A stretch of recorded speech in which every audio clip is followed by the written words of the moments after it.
नमस्कार। आज के इस विशेष सत्र में हम मनोविज्ञान की दुनिया के एक बेहद दिलचस्प और एकदम आधारभूत विषय को डिकोड करने जा रहे हैं। अगर आप शिक्षक बनने की राह पर हैं या बस ये समझने में दिलचस्पी रखते हैं कि हम इंसान या जानवर असल में नई चीज़ें सीखते कैसे हैं, तो ये चर्चा बिल्कुल आपके लिए है।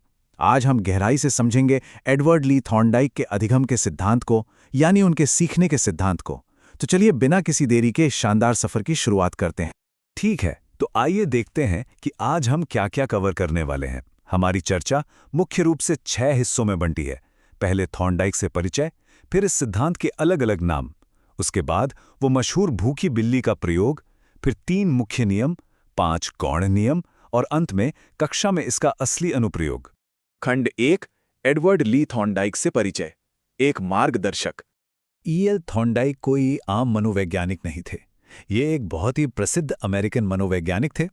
दिलचस्प बात यह है कि शुरुआत में इन्हें मुख्य रूप से एक पशु मनोवैज्ञानिक के रूप में जाना जाता था, क्योंकि इन्होंने जानवरों की बुद्धि पर काफ़ी गहन काम किया था और इनकी पहली चर्चित किताब एनिमल इंटेलिजेंस इसी पर आधारित थी। लेकिन जो बात इन्हें इतिहास में अमर बनाती है वो ये है कि इन्हें दुनिया का सबसे पहला शैक्षिक मनोवैज्ञानिक माना जाता है। क्यों? क्योंकि इन्होंने ही सबसे पहले जानवरों पर किए गए अपने प्रयोगों को इंसानों की क्लासरूम से जोड़ा था। 1913 में आई इनकी किताब शिक्षा मनोविज्ञान ने तो सीखने के तरीकों में सच में एक क्रांति हिला दी थी। खंड 2, सिद्धांत के अनेक नाम, एक नज़र उपनामों पर। अब इस स्लाइड में जो सबसे मजेदार बात है वो ये है कि थॉर्नडाइक के इस एक अकेले सिद्धांत को मनोविज्ञान की दुनिया में कई अलग अलग नामों से पुकारा जाता है।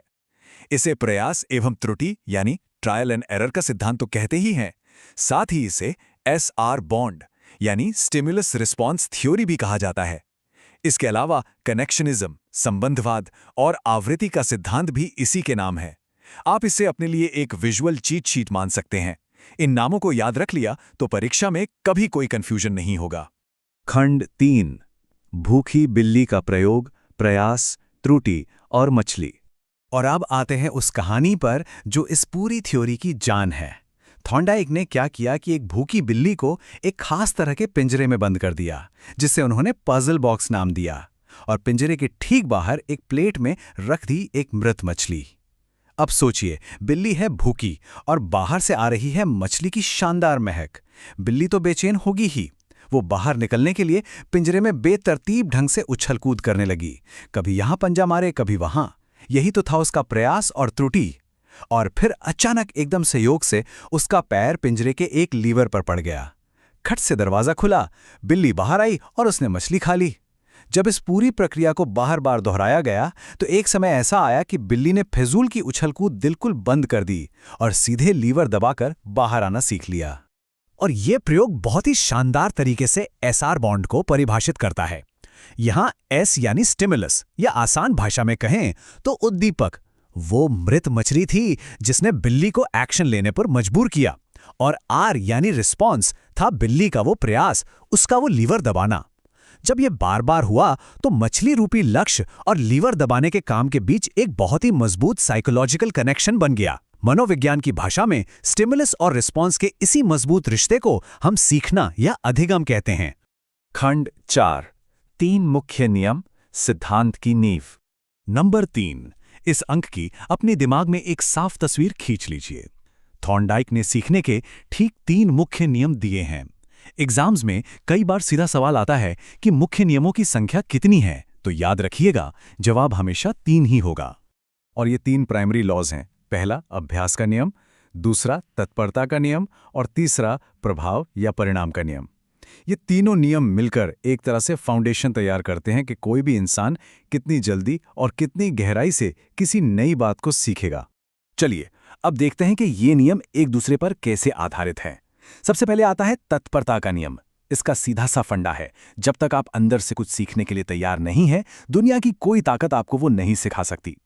इसके बाद आता है अभ्यास का नियम, जो हमारी उस पुरानी कहावत से बिल्कुल मेल खाता है कि करत करत अभ्यास के जड़मती होत सुजान। सोचिए, एक ड्राइवर सालों तक गाड़ी चलाने के अभ्यास से इतना माहिर हो जाता है कि वो आपसे बात करते हुए भी एकदम सटीक ब्रेक लगाता है। लेकिन हाँ, अगर अभ्यास छूट जाए तो सीखी हुई चीजें दिमाग से मिट भी सकती हैं। तो यहाँ सबसे क्रूशियल पॉइंट ये है कि काम करने के बाद आपको रिजल्ट कैसा मिला। यही है हमारा तीसरा नियम, प्रभाव का नियम। मान लीजिए किसी बच्चे ने टेस्ट में टॉप किया और घरवालों ने उसे एक नया फ़ोन गिफ्ट कर दिया। ये एक पॉजिटिव इफेक्ट है। इससे उसे आगे और भी ज़्यादा मेहनत करने का मोटिवेशन मिलेगा। लेकिन इसके उलट अगर उसे बुरी तरह डांट पड़ जाए या वो फेल हो जाए तो वो फ्रस्ट्रेट हो जाएगा, जो उसकी आगे की पढ़ाई में एक बड़ी रुकावट बनेगा। आसान शब्दों में कहें तो नतीजे की संतुष्टि ही ये तय करती है कि हम वो काम दोबारा करेंगे या नहीं। खंड 5 गौण नियम, सिद्धांत का विस्तार। अब एक बार फिर इस नंबर पर फोकस करते हैं, नंबर 5। थॉर्नडाइक के मुख्य नियम 3 थे और गौण नियम यानी सेकेंडरी लॉज पूरे 5 हैं। इन दोनों के बीच का ये संख्यात्मक अंतर याद रखना आपको बहुविकल्पीय प्रश्नों में बहुत बहुत मदद करने वाला है। तो ये रहे हमारे 5 गौण नियम। पहला है बहुप्रतिक्रिया, यानी किसी समस्या को सुलझाने के लिए अलग अलग तरह के रिस्पॉन्स ट्राई करना। दूसरा है मनोवृत्ति, जिसका मतलब है सीखने के प्रति हमारा मानसिक नजरिया कैसा है। तीसरा आंशिक क्रिया, यानी किसी बड़े और मुश्किल काम को छोटे छोटे आसान हिस्सों में बांटकर सीखना। चौथा है आत्मीकरण, यानी अपनी नई जानकारी को पुराने ज्ञान के साथ जोड़ लेना। और आखिरी है साहचर्य परिवर्तन, जिसका मतलब है एक सिचुएशन में सीखे गए व्यवहार को बिल्कुल वैसी ही किसी दूसरी सिचुएशन में सफलतापूर्वक लागू करना। खंड 6 कक्षा में अनुप्रयोग, सिद्धांत का व्यावहारिक उपयोग। अब तक हमने जो कुछ भी थ्योरी में समझा उसका असली जिंदगी में, एक क्लासरूम के अंदर क्या काम है, एक शिक्षक के नजरिए से यह समझना सबसे ज्यादा जरूरी है। यह सिद्धांत हमें बताता है कि बच्चों को लगातार अभ्यास करवाते रहना चाहिए। और सबसे बड़ी बात, ये इस बात को बिल्कुल नॉर्मल मानता है कि सीखते समय बच्चे गलतियां करेंगे ही, जैसे उस बिल्ली ने पिंजरे में की थी। गलतियां करना सीखने की प्रक्रिया का एक बहुत ही प्राकृतिक हिस्सा है। इसी सिद्धांत के जरिए तो बच्चे किसी नई भाषा का शुद्ध उच्चारण सीखते हैं। और यही थ्योरी हमें समझाती है कि क्यों कुछ बच्चे शुरुआत में धीरे सीखते हैं, क्योंकि वे पहले गलती करते हैं, फिर उसे सुधारते हैं और तब जाकर सही जवाब तक पहुंचते हैं। और अब आपके लिए एक बहुत ही शानदार बोनस फैक्ट। थॉर्नडाइक सिर्फ सीखने के सिद्धांतों तक ही नहीं रुके, उन्होंने बुद्धि यानी इंटेलिजेंस के क्षेत्र में भी कमाल का काम किया था। उन्होंने बुद्धि का बहुकारक सिद्धांत दिया था। इस सिद्धांत का मानना है कि हमारी बुद्धि कोई एक सिंगल चीज नहीं है, बल्कि ये कई अलग अलग मानसिक योग्यताओं और कारकों से मिलकर बनी है। सच में उनका काम मनोविज्ञान के हर कोने को छूता है। इसी के साथ हमारी आज की ये चर्चा अपने अंतिम पड़ाव पर पहुंचती है। एडवर्ड ली थॉर्नडाइक का ये प्रयास और त्रुटि का सिद्धांत भले ही दशकों पुराना हो, लेकिन इसका कोर आइडिया आज भी एकदम सॉलिड है। जाने से पहले आपके सोचने के लिए एक बहुत ही जरूरी सवाल। आज की इस मॉडर्न, टेक सेवी और स्मार्ट क्लासरूम्स में हम इस SR बॉन्ड और गलती करके सीखने वाले सिद्धांत को नए तरीकों से कैसे लागू कर सकते हैं? इस पर जरूर विचार कीजिएगा। मुझे उम्मीद है कि आज की इस चर्चा से थॉर्नडाइक का सिद्धांत आपको एकदम शीशे की तरह साफ हो गया होगा। सीखते रहिए और आगे बढ़ते रहिए।